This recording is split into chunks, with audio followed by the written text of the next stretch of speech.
خاتون حضور کی خدمت میں حاضر ہوئی اور عرض کی یا رسول اللہ صلی اللہ علیہ وسلم مجھ سے بدکاری سرزد ہو گئی ہے اور میرے پیٹ میں بچہ ہے اور میں چاہتی ہوں کہ آخرت کی سزا کی بجائے دنیا کے اوپر اس کی سزا مجھے دے دی جائے تاکہ میں پاک ہو جاؤں اور صاف ہو جاؤں، کیونکہ آخرت کی سزائیں بہت سخت ہیں۔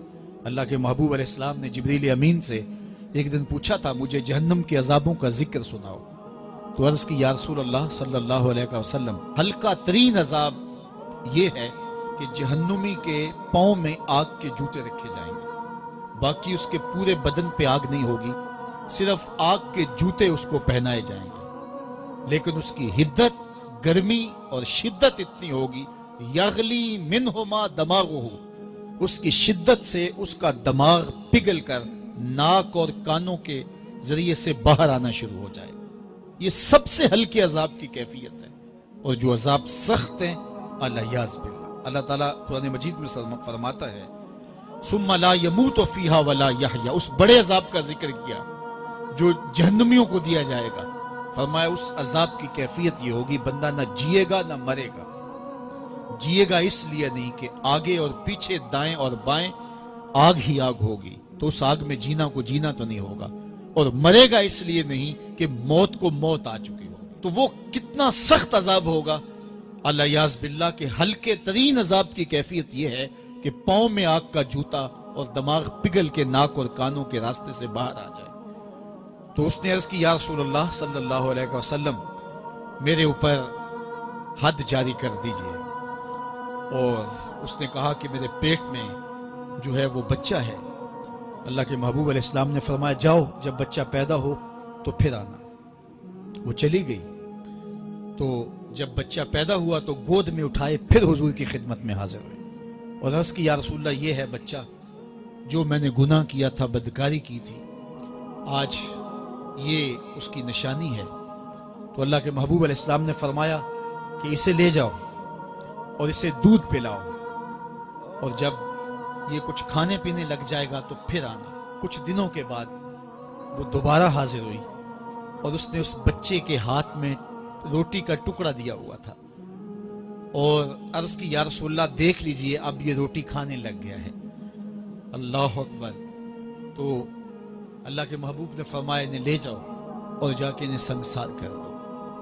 اس کی یہ حد بنتی تھی، اس کو سنگسار کیا اور اس نے خود یہ سزا اپنے لیے قبول کی۔ تو یہ بات ذہن نشین کیجئے کہ یہ وہ لوگ تھے کہ جن سے کبھی کوئی گناہ سرزد ہو جاتا تو وہ جلد توبہ کرتے، اور اس کی بڑی سے بڑی حد اور سزا بھی ہوتی تو وہ بھی کاٹنے کے لیے تیار ہو جاتے۔ میں اور آپ دیکھیں کہ ہماری زندگی میں اگر گناہ ہیں اور ہمیں سچی توبہ کی توفیق بھی نصیب نہیں ہے اور آئندہ نہ کرنے کا عزم مصمم ہو، پکا ارادہ ہو کہ یہ گناہ زندگی میں دوبارہ نہیں کروں گا، الگ بات ہے کہ پھر دوبارہ اس سے سرزد ہو جائے، لیکن جب وہ توبہ کر رہا ہو تو اس وقت اس کا پختہ عزم ہو اور اس کے دل کے کسی گوشے میں نہ ہو کہ چلو میں توبہ کر لیتا ہوں اور پھر ہو گیا تو پھر کر لوں گا، پکا عزم ہو کہ دوبارہ یہ گناہ نہیں کروں گا۔ اور اگر زبان سے توبہ توبہ کر رہا ہو اور دل میں ہو کہ ٹھیک ہے یہ تو صبح بھی مجھ سے عمل بد سرزد ہونا ہے،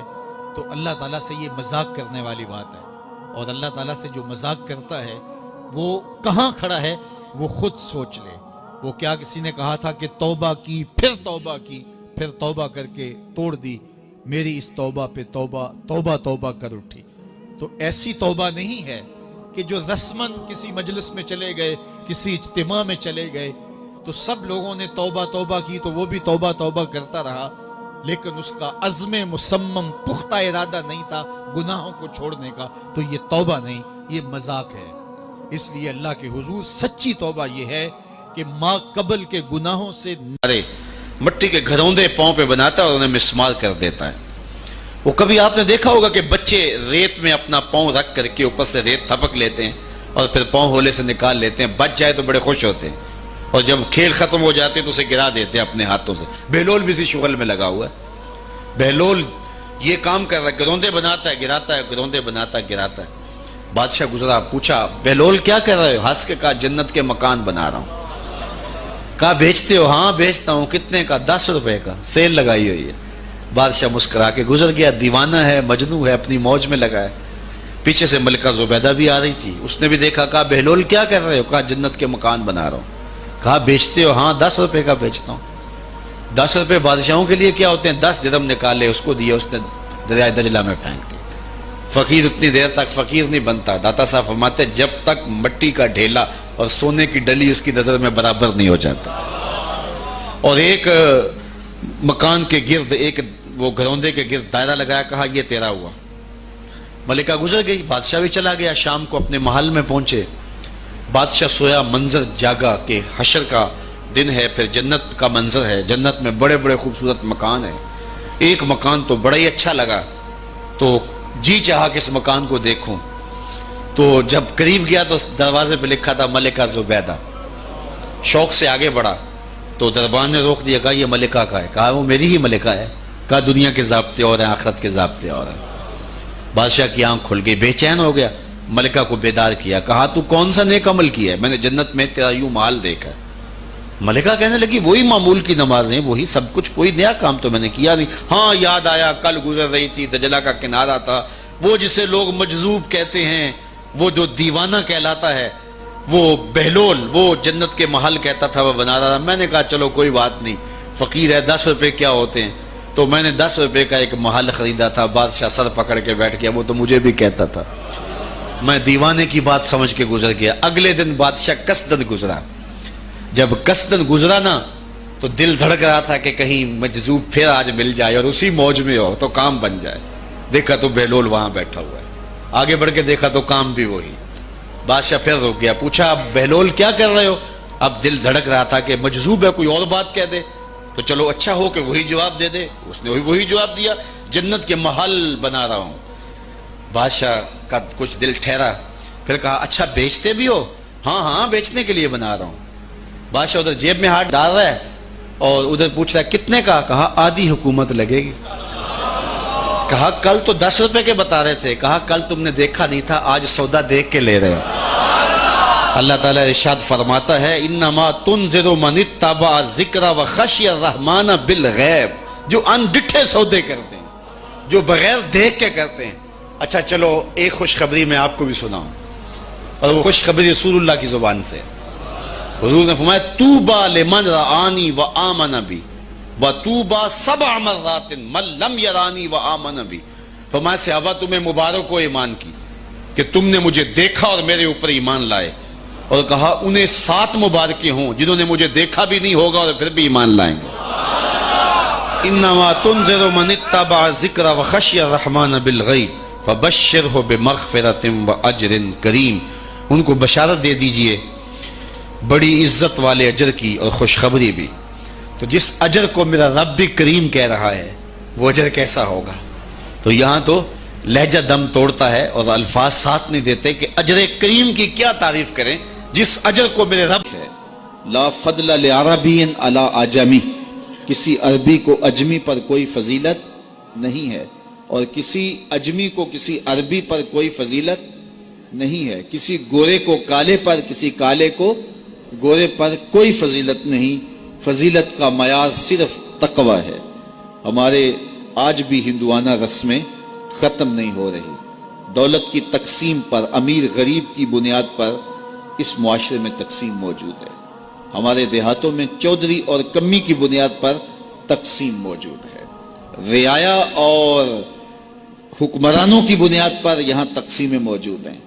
لیکن میرے اور آپ کے آقا و مولا نے قیامت تک آنے والی انسانیت کے لیے جو منشور دیا وہ یہ تھا کسی عربی کو اجمی پر کوئی فضیلت نہیں, کسی اجمی کو عربی پر کوئی فضیلت نہیں, کسی گورے کو کالے پر کوئی فضیلت نہیں. چونکہ کالے رنگ بھی اللہ نے بنائے ہیں, گورے رنگ بھی اللہ نے بنائے. حکیم لقمان رنگ کے کالے تھے اور صورت اچھی نہیں تھی. تو کسی نے ان سے پوچھا کہ آپ اتنے بدصورت کیوں ہیں؟ تو حکیم لقمان نے کیا جواب دیا؟ کہا آپ شکل میں نقص نکال رہے ہیں یا شکل بنانے والے میں نقص نکال رہے ہیں؟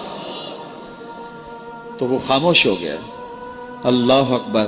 تو یہ اللہ نے بنایا ہے نا, اس نے کانٹا بھی اس نے پیدا کیا ہے, پھول بھی اس نے پیدا کیا ہے, چہروں کی رنگت اس نے بنائی ہے, کسی میں کوئی رنگ بھر دیا, کسی نے کوئی رنگ بھر دیا. تو رنگوں کی بنیاد پر, نسب کی بنیاد پر کوئی افضل, کوئی اشرف, کوئی اعلیٰ, کوئی بد, یہ نہیں ہے, بلکہ معیار جو دیا گیا وہ کیا تھا؟ تقوی. ان اکرمکم عند اللہ اتقاکم, جو زیادہ متقی ہے اللہ کے نزدیک وہی معزز ہے, وہی معتبر ہے. پھر حضور علیہ الصلوۃ والسلام نے عورتوں کے بارے میں تاکید کی کہ وہ تمہاری زیر دست ہیں, ان کی ملک کچھ نہیں ہوتا اور کمزور ہیں, ان کے بارے اللہ سے ڈرنا. اور حضور نے ان کے ساتھ حسن سلوک کرنے کی وصیت کی. پھر غلاموں کے ساتھ حسن سلوک کرنے کا حضور نے درس دیا کہ جو خود کھاتے ہو وہ انہیں کھلاؤ, جو خود پیتے ہو انہیں پلاؤ, جو خود پہنتے ہو انہیں پہناؤ. بعض لوگ ملازم کو, ماتحت کو جو ہیں وہ ہلکے کپڑوں میں کسن رکھتے ہیں تاکہ پتہ چل جائے کہ یہ غلام ہے, یہ ملازم ہے اور ہم باس ہیں. حضور علیہ الصلوۃ والسلام نے ان 3 چیزوں کی تاکید کی. پھر حضور نے ہمسایوں کے حقوق کے حوالے سے بات کی, اور صحابہ فرماتے ہیں کہ اتنی بار حضور نے تاکید کی کہ ہمیں یہ گمان ہوا کہیں وراثت کے اندر حقدار نہ ٹھہرا دیا جائے. تو ہمسایوں کے حقوق کے حوالے سے حضور نے تاکید ارشاد فرمائی.